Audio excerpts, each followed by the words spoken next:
Baik, Assalamualaikum warahmatullahi wabarakatuh. Sebelumnya saya Lutfan Aulia Fatan dengan NIM 23000261101 akan mempresentasikan resume yang telah dikerjakan. Pertama-tama Islam dan linguistik itu menjadi dua hal yang tidak bisa terpisah. Ya, dua hal tersebut saling berkaitan karena memang agama Islam itu sendiri yang menggunakan bahasa untuk bisa menyampaikan pesan-pesan yang datang dari Allah Ta'ala. Makna dari Islam dan linguistik yaitu melihat bahwa diperlukan untuk memahami Islam sendiri dengan lebih baik dan mendalam dengan mengkaji aspek bahasanya. Dan itu juga digunakan untuk menangkal penafsiran-penafsiran yang keliru atau menyesatkan umat yang nantinya justru itu akan mendapat negatif kepada umat Islam ke depannya secara menyeluruh, mau itu dari Indonesia, mau itu dari Pakistan ataupun dari Arab, itu kan sangat berdampak negatif. Maka dari itu, mengkaji Islam dan linguistik itu sendiri bisa menghindarkan diri dari segala bentuk ketidaksesuaian dari ajaran Islam itu sendiri. Pertama-tama, kitab suci umat Islam, yakni Al-Quran, merupakan sebuah anugerah bagi seluruh uh, alam semesta dan bahasa kesusastraan, keunikan penyampaian suatu kata semuanya tersurat maupun tersirat di dalamnya. Al-Quran itu menjadi sebuah keindahan yang tiada tandingan dan tidak pernah ada yang bisa mengimbanginya. Karena memang bahwa Al-Quran itu datang dari Allah Ta'ala sendiri. Eh, Memang pernah pada zaman dahulu kala ada yang mencoba untuk menandingnya, tapi memang itu sangat tidak bisa disebut tandingan karena lagi-lagi itu datang dari mulut manusia. Al-Quran memiliki hubungan erat dengan bahasa Arab dan turun di waktu di mana suku-suku Arab itu dikenal dengan kaum yang mengagungkan karya sastra. Jadi pewahyuan Al-Quran itu yang datang secara berangsur-angsur itu juga datang sesuai dengan kebudayaan masyarakatnya. Al-Quran datang pada saat itu masyarakat sedang mengagung-agungkan karya sastra. Nabi Isa datang pada saat eh, umatnya itu mengagung-agungkan dunia kedokteran. Jadi memang datang sesuai dengan kebudayaan masyarakatnya itu sendiri. Dengan pengagungan yang terjadi, eh, Al-Quran hadir di tengah-tengah mereka dan berhasil menangkap hati mereka dan menjadikan mereka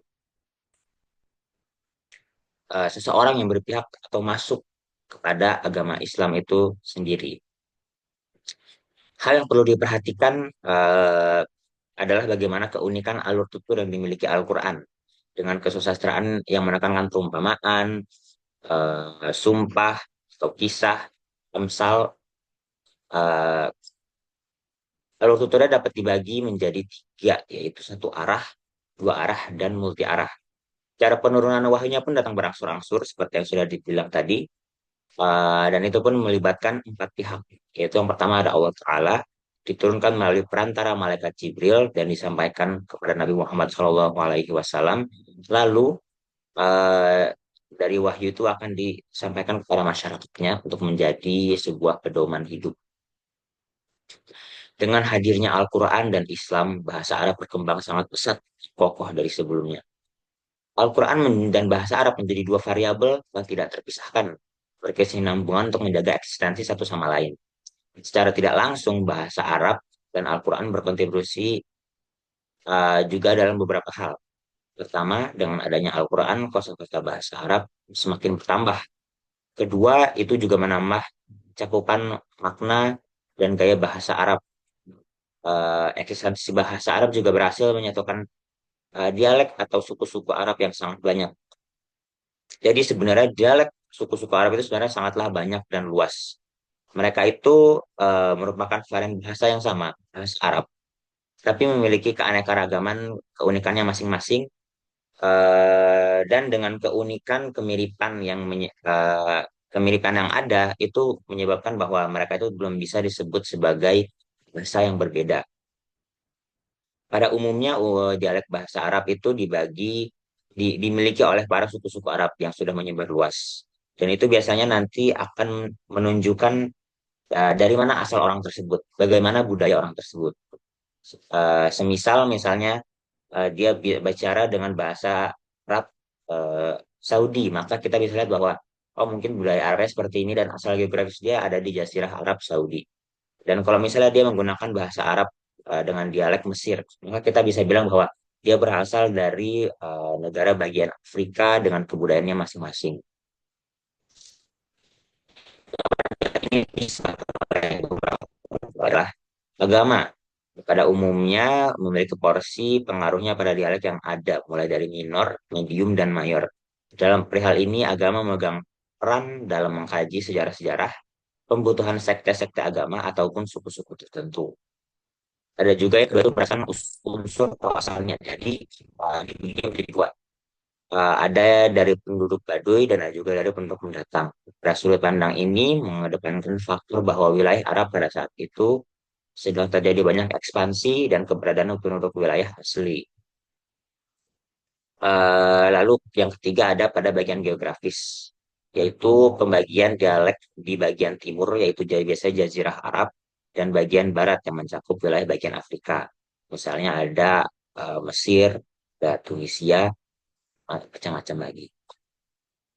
Dalam bahasa Al-Quran, dialek yang digunakan itu adalah milik Quraisy. Karena Quraisy sendiri merupakan suku yang dominan pada saat itu dan menjadi bahasa Arab yang dipahami oleh suku-suku Arab lainnya. Akhirnya itu yang digunakan.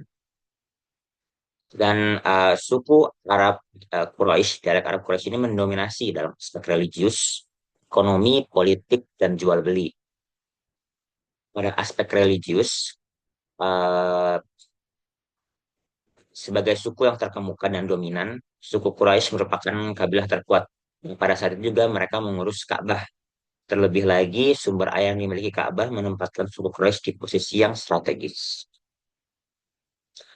Memegang Ka'bah juga berarti mengatur perputaran ekonomi. Maka dari itu mereka juga memegang aspek ekonomi. Hal itu belum termasuk bahwa suku Quraisy merupakan suku yang berpengalaman dalam perniagaan. Dalam aspek politik, dominasi suku Quraisy juga lagi-lagi mendapatkan posisi strategis menjadikan mereka sebagai penguasa pada politik Quraisy itu. Lalu sebagaimana tadi mereka adalah seorang sebuah suku yang berpengalaman pada perniagaan menurut mereka bahwa mereka juga memiliki kebudayaan Arab pada situ mempromosikan barang-barang dagangan mereka melalui akun khusus guna transaksi jual beli. Dan tidak hanya itu, pada umumnya pada khusus tersebut pada suku-suku Arab juga membacakan hasil karya sastra yang akan mereka dikelompokkan. Baik, mungkin itu saja dari saya. Mohon maaf apabila ada kurang data atau kesalahan data. Sekian dari saya. Wassalamualaikum warahmatullahi wabarakatuh.